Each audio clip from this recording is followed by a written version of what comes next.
Okay. All right. Hello, everybody. My name is Sabrina Renzer. My INDS major is Social Services to the Jewish Community. I wanted to thank my advisors, first and foremost, Mr. McAlpine, who's here, Professor Finkelstein and Professor Kozai, who unfortunately were not able to make it, but I really appreciate everyone's help throughout this process. My capstone is entitled Weighing In on Thin, Eating Disorders Among Adolescent and Post-Adolescent Girls in the Religious Jewish Community. Now, I want everybody here to imagine that their best friend has become obsessed with their appearance. Everywhere you go, you notice that she keeps looking at herself in the mirror. She constantly complains about how fat she is, but in the meantime, you just notice her getting thinner and thinner and thinner. She stops coming to social gatherings. You feel that your once healthy and happy best friend is slipping away. What do? Unfortunately, this situation happened to my best friend. And sadly, for many women in the U.S. today, this situation is a reality. Close to 10 million women in the U.S. suffer from an eating disorder, with 90% of those being between the ages of 12 and 25.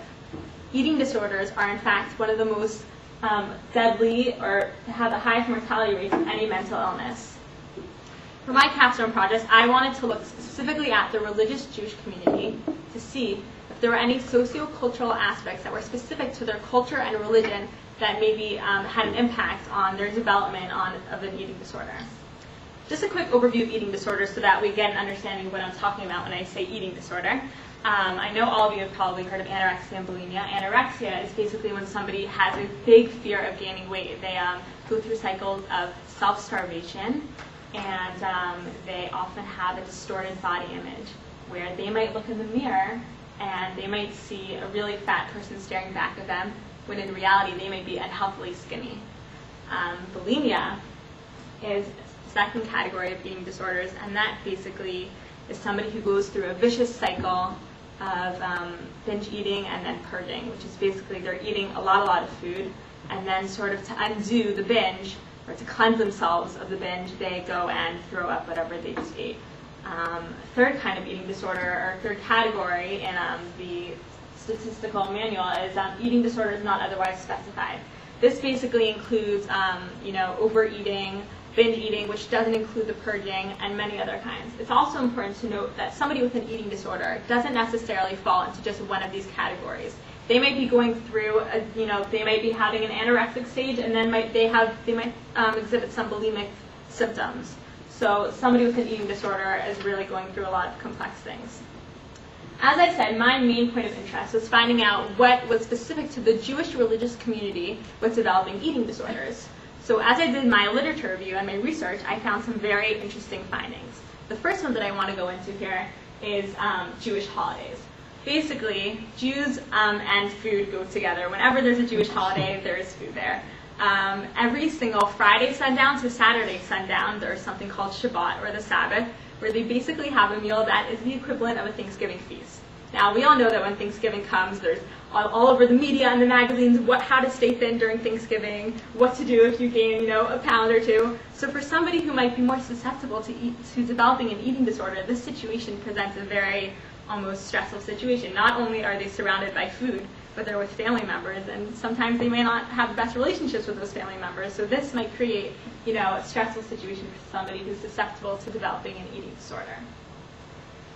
The second thing that I wanted to look at is something called shidduch dating. Now, shidduch dating is kind of like arranged matchmaking to whatever degree. Some is more formal, some is more informal.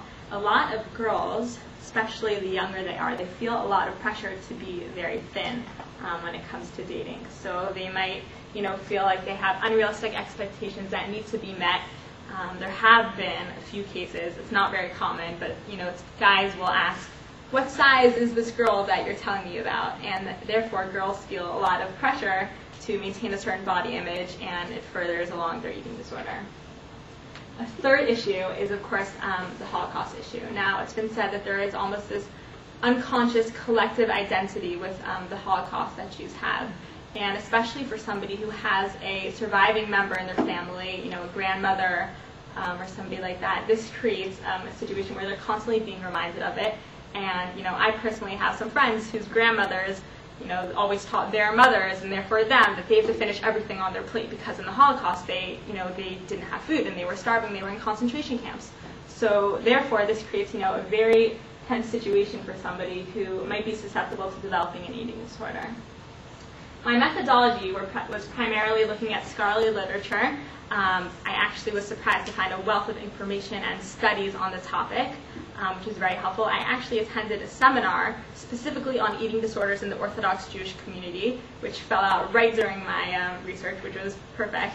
And through going there, I was able to make contact with a lot of professionals in the field who I stayed in contact with. They gave me a lot of articles that they had written, and I was just able to talk to them about their experience working with this population and what they saw, firsthand. Interestingly, something that I kind of came across on my own was YouTube. I thought, I really want to know, just for myself, what's going on with somebody who's developing an eating disorder? What are they thinking? What's going through? What's happening in their life?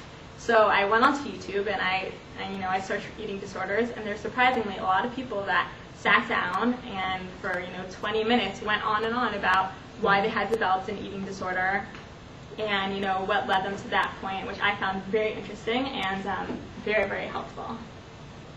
The disciplines that I used was first and foremost Judaic studies, which I went into briefly. There's so much that I could talk about, but just the different religious and cultural aspects of Judaism that might interplay with somebody having an eating disorder, and then psychology. Psychology has a lot to say about eating disorders. In fact, psychology really says that eating disorders are not about food and weight. Really, they're just symptoms of something deeper that's going on with an individual. So, while it might manifest with food and the way somebody restricts their food intake, really there's a lot of psychological issues going on. Somebody might feel like they need to control that aspect of their life so they control what's going on into their body. There's a lot that psychology has to say. Also, perfectionism might play a large role in the development of eating disorders.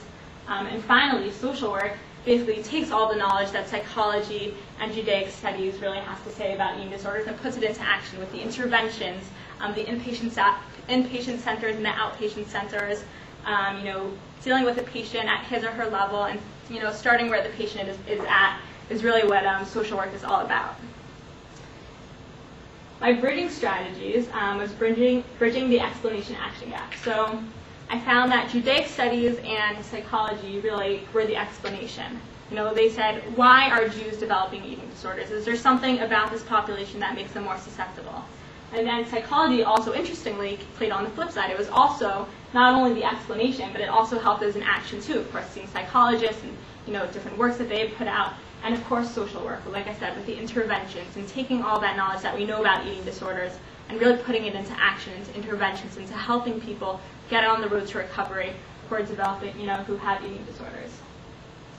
Finally, I really just wanted to thank everybody here for listening. As I said, I did have a best friend, and more than that, unfortunately, who I know had and are still struggling with eating disorders. And while it wasn't the main motivation for me doing this project, it definitely gave me a greater insight into what they were going through to be able to research it and to look into it. Eating disorders are definitely very prevalent today, and the road to recovery is not a smooth one. So this project really gave me a great opportunity to look into different aspects of an eating disorder in this specific population, and really help me. Really help me develop theories about that. And also, as a future social worker, I really hope to be able to work with these populations. I'm going to grad school next year for social work, and I really hope that I'll be able to help many people who are struggling with eating disorders as well as many other issues in different populations. Thank you very much. Questions? Did you? Skip going. Is there something about the Orthodox Jewish population where they are not comfortable in talking about it, or talking to their parents or even to their friends about this and seeking treatment, going to counseling, and is there not even that counseling offered in that culture in the neighborhoods? Mm-hmm.